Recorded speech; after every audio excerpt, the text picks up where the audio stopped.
নতুন নির্বাচন কমিশন শপথ গ্রহণের মধ্য দিয়ে জনগণের প্রত্যাশা পূরণের পথ সহজ হবে বলে মন্তব্য করেছেন বিএনপির স্থায়ী কমিটির সদস্য আমির খসরু মাহমুদ চৌধুরী।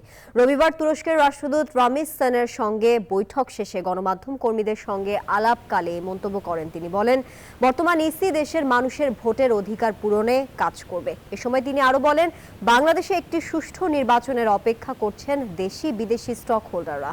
বৈঠকে চিকিৎসা, পর্যটন, ব্যবসা বাণিজ্য খাতে দুই দেশের সম্পর্ক আরও উন্নতিকরণের অগ্রগতি নিয়ে আলোচনা হয়েছে বলেও জানান তিনি।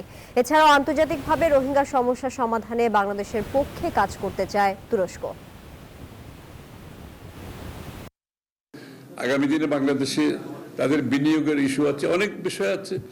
তারা অপেক্ষা করছে কবে একটা পিসফুল ট্রান্সফার করে একটা ডেমোক্রেটিক অর্ডার ফিরে আসবে, একটা নির্বাচিত সরকার, সংসদ হবে যারা জনগণের কাছে দায়বদ্ধ থাকবে, জবাবদিহি থাকবে, এবং যার কারণে তারা আগামী দিনে যারা স্টেক হোল্ডাররা অপেক্ষা করছে তারাও সিদ্ধান্ত নিতে পারবে।